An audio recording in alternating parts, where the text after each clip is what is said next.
Peace and love.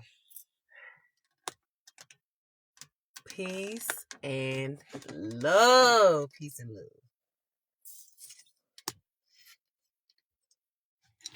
Y'all.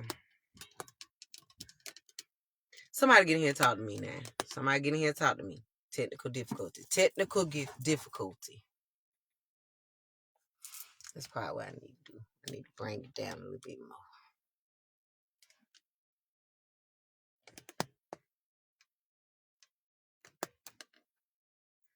Technical difficulties doing what it want to do. Peace and love, my Facebook family. Peace and love, y'all.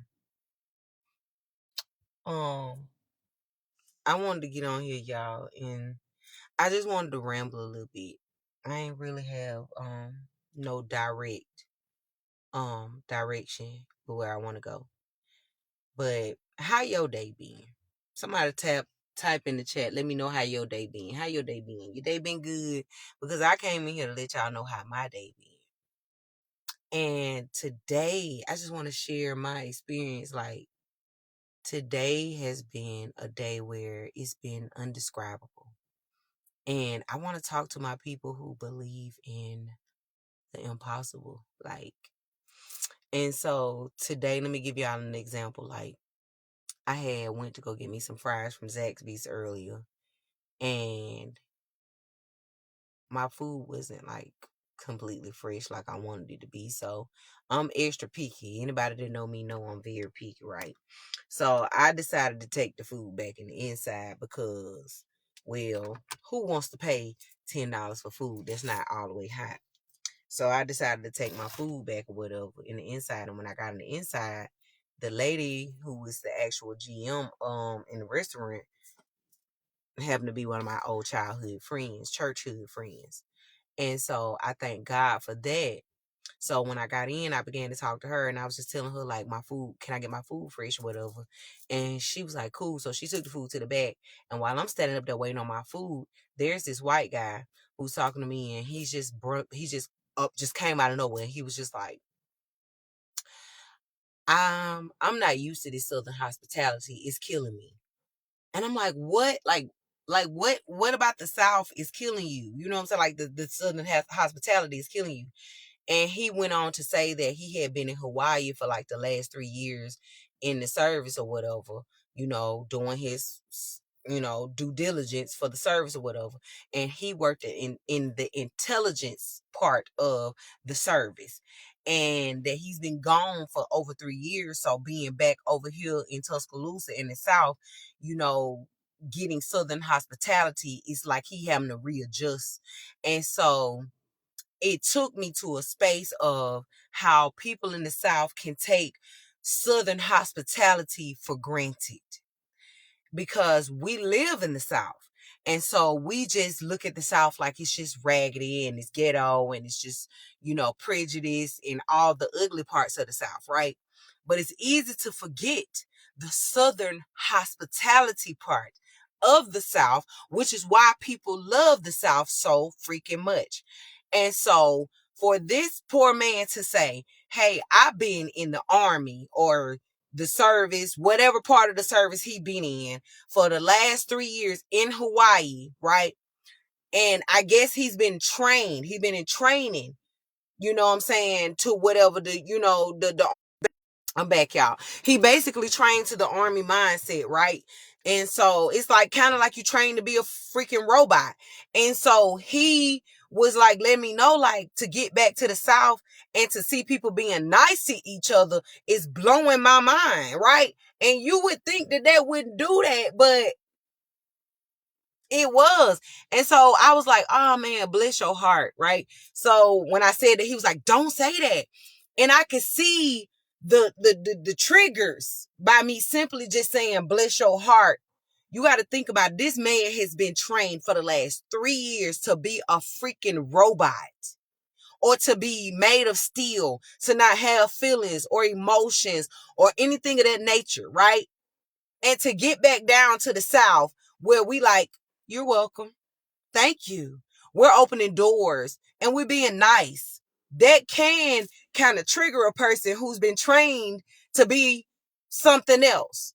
So, to hear this man talk about how he had to reset his mind and get back to the Southern hospitality of the South took me to a space of how we in the South can take the South for granted.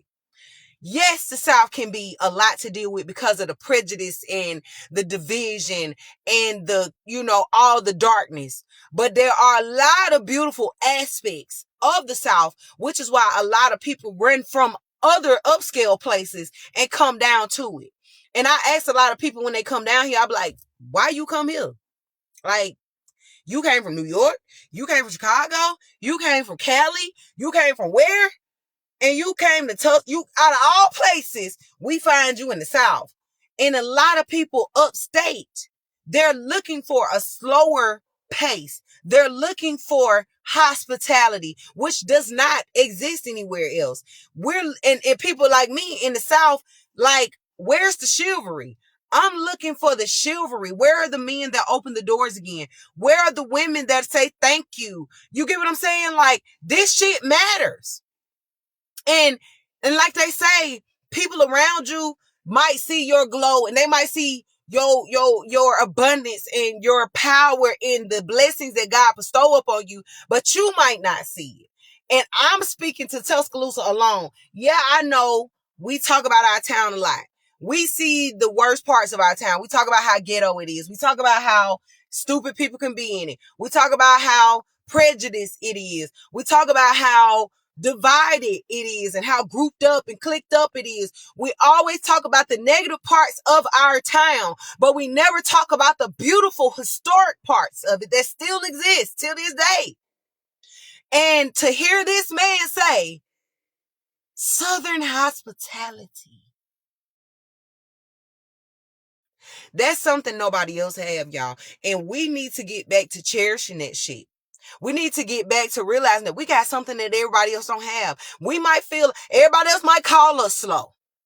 We might be a little slower than everybody else. But guess what? Slow and steady wins the fucking race. I'm okay with being that turtle. Because guess what? Fast don't last. And a lot of these states and people and upscale people that have made it before us, guess what, are now running back to us because they realize they didn't skip some steps, right? And see, when you living in places like Tuscaloosa, who's very slow, and you can't skip no steps. I'm sorry, skips. I've been drinking. I had me a margarita, y'all. Stay focused. But you can't skip steps in places like T-Town because it won't allow you to because we so slow. And we're slow for a reason. Slow doesn't mean bad. Slow means you're taking your time. Slow and steady wins the race. And it is okay to be slow. It is okay. And I don't mean slow as in educational. I mean slow as in it's okay to be a late bloomer. I'm a late bloomer. So many people have bloomed before us. And it is okay to bloom a little later. That's why I say all the time, wait your pace. My pace ain't your pace. Your pace ain't my pace. You might go faster than me. I might go faster or slower than you. But that does not mean that we're bad people because we go at different paces.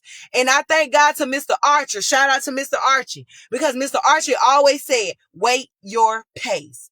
And Tuscaloosa is the prime example of waiting your pace. We ain't elevating as fast as other cities. And that's okay. We have a lot of gems. We have a lot of gold.